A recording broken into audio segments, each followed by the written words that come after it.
मेरा नाम मुसरत जहाँ है और मैं गुजरात अहमदाबाद से हूँ। यहाँ पे हमने मुस्लिम फैमिली लॉ के बारे में हमने एक डिमांड ड्राफ्ट बनाया है जिसमें हमारी डिमांड्स है बहुत सारे मुस्लिम फैमिली लॉज है उसके बारे में। तो उसमें हमने कस्टडी के बारे में बात की है, अडॉप्शंस के बारे में बात की है, मैरिजेस, डिवोर्स, बहुत सारे टॉपिक्स पे बात की है। तो मैं आपको कस्टडी ऑफ चिल्ड्रन और अडॉप्शन की बात की कि कैसे एक मुस्लिम वुमेन को या फादर हो या मदर हो कस्टडी का प्रोसीजर कैसे करना है और कैसे अडॉप्शन के लिए वो फर्दर आगे बढ़ सकते हैं, क्योंकि अडॉप्शन एक बहुत इंपॉर्टेंट मैटर है जो अभी मुस्लिम्स को अभी तक उनका हक नहीं मिला है अडॉप्शन को लेकर।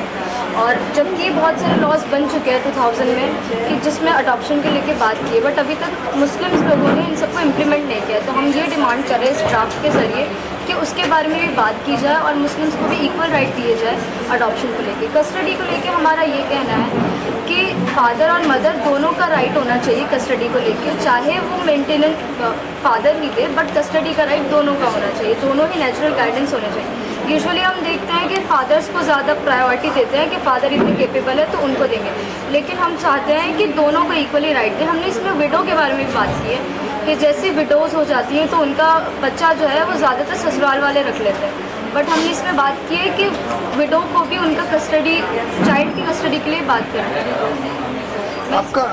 आप क्या करते हैं अभी? पढ़ रहे हैं? मैं स्टूडेंट हूँ, मैंने मास्टर्स कंप्लीट किया है अभी international relation.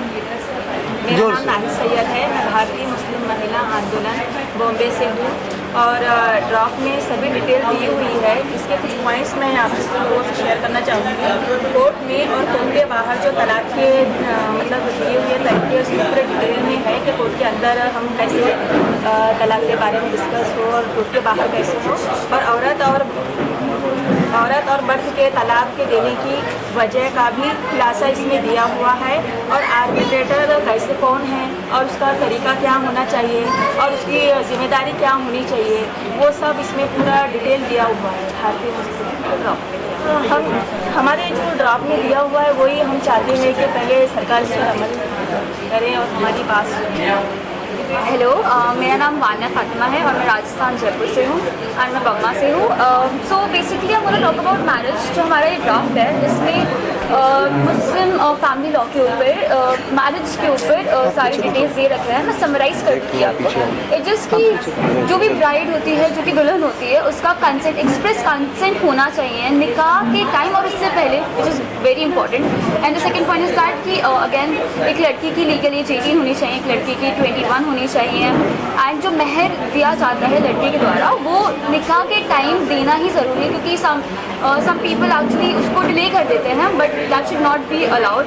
And that polygamy, जो एक ही शादी में रह के दूसरी शादी कर लेते हैं, that should not be allowed. We demand that. And apart from that इस ड्राफ्ट में जो तरीके हैं, लाइक जो रिचुअल्स हैं एक निकाह के, वो सारे इसमें दे रखे हैं कि काजी की रिस्पॉन्सिबिलिटीज़ क्या है, एक विटनेस की रिस्पॉन्सिबिलिटीज़ क्या है, वो सब इसमें मेंशन है। एंड वी डिमांड दैट कि जो मुस्लिम मैरिजेस हैं वो रजिस्टर्ड होनी चाहिए। इसके साथ साथ कुछ इरेगुलर वेज होते हैं जिससे शादी हो जाती है, जैसे कि काजी अवेलेबल नहीं है, महर नहीं दिया गया है, या फिर इद्दत कंप्लीट नहीं है, तो उसको रेगुलराइज करने के भी इसमें वेज दे रखे हैं। एंड कुछ इनवैलिड शादियाँ होती हैं, उनके बारे में भी इसमें डिटेल्स हैं। And the most important thing is that हलाला और मुर्दा जो होता है वो फॉर्म मैरिज के वो इनवैलिड है। So this is all about the marriage part in this draft. कि आपने जैसे बताया वो बात सही है कि एक जगह पे सरकार निकाहनामा को प्रायोरिटाइज करती है, बट अभी भी बहुत सारी ऐसी जगह है जहाँ पे निकाहनामा के वैलिड ही नहीं होता, क्योंकि कुछ लोगों के पास निकाहनामा होता ही नहीं है, वो मांगते ही नहीं अपना निकाहनामा शादी के। कुछ लोग इतने पढ़े लिखे हैं नहीं कि उनके पास, उनको इंपॉर्टेंस भी पता होगी कि निकाहनामा क्या होता है, कि उसको properly as a document registered किया जाए लीगल डॉक्यूमेंट के तरीके से, जैसे कोर्ट में होती है, जैसे बर्थ सर्टिफिकेट होता है, डेथ सर्टिफिकेट होता है। बस हम वो चाहते हैं, क्योंकि अभी भी बहुत सारी जगह ऐसी है जहाँ पे इसकी मान्यता है ही नहीं। आपने जैसे बताया कि मस्जिदों में, मंदिरों में उसको सरकार ने वैलिड कर दिया, लेकिन कुछ लोगों के पास वो डॉक्यूमेंट होता ही नहीं, और कुछ जगहों पे इतनी इन्फॉर्मेशन नहीं है उन लोगों के पास कि निकाहनामा को वो वैलिड करें। निकाहनामा जो रजिस्टर करते हैं वो आप चाहते हैं कि स्टेट गवर्नमेंट या फिर सेंट्रल गवर्नमेंट की जो कलेक्टराइज है या बीएमसी है, नगर पालिका, नगर परिषद है, वहाँ ऑफिशियली फॉर्म भर के रजिस्टर्ड हो। इस संदर्भ में क्या होना चाहिए आपको?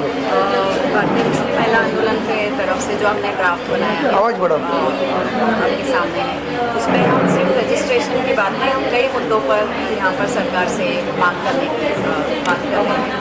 हम जब जो बस्तियों में गाँव में हम काम करते हैं तो हम देखते हैं कि निकाहनामा भी नहीं होता है, कई बार निकाहनामा भी नहीं होता है, और निकाहनामा होता है तो वो सिर्फ वो उतना ही एक पेपर होता है उसका। जैसे आज कई सालों के काम के बाद ऐसे हुआ है कि आज एक घर में बच्चा या बच्ची पैदा होती है तो तुरंत उसका बर्थ सर्टिफिकेट आपको मिल जाता है, वैलिड डॉक्यूमेंट मिल जाता है। तो कोई मर जाता है तो डेथ सर्टिफिकेट मिलती है, उसके बिना आप उसका कोई जो कब्रिस्तान में या कहीं पर भी प्रोसेस चलाना होता है वो नहीं हो सकता। उसी तरह रजिस्ट्रेशन निकाहनामा, जब निकाह हो जाता है, पेपर बन जाता है, उसका रजिस्ट्रेशन की कोई क्लैरिटी हमें नहीं है। कई स्टेट्स में हो रहे हैं, कई स्टेट्स में नहीं हो रहे हैं, कई फैमिलीज़ को पता है, कई बच्चे को नहीं पता है, काजियों को भी नहीं पता है कि इसका रजिस्ट्रेशन कहाँ होना चाहिए। वो जिम्मेदारी भी नहीं लेते, जिम्मेदारी वो निकाहनामा लिखते, साइन करते, अपना स्टैंप लगा के चले जाते हैं। लड़की को नहीं पता, लड़के को नहीं पता, काजियों को भी नहीं पता।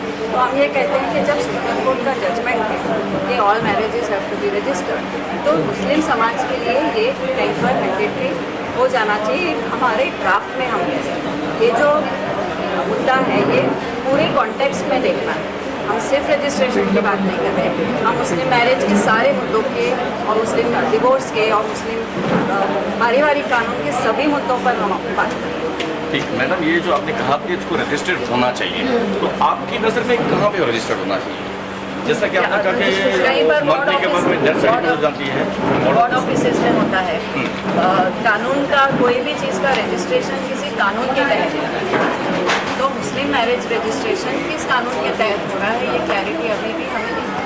Is it getting registered under the special marriage act, is it getting registered under the sharia application act of 1927, या वो एक लोकल म्यूनिसिपैलिटी के लेवल पर रजिस्टर हो रहा है। ये क्लैरिटी हमारे कम्युनिटी में भी नहीं है और गवर्नमेंट में भी नहीं। कि जब पासपोर्ट बनाने जाते हैं या किसी भी तरह का लीगल डॉक्यूमेंट बनाने जाते हैं, अगर निकाहनामा रजिस्टर्ड नहीं है तो दिक्कत आती है।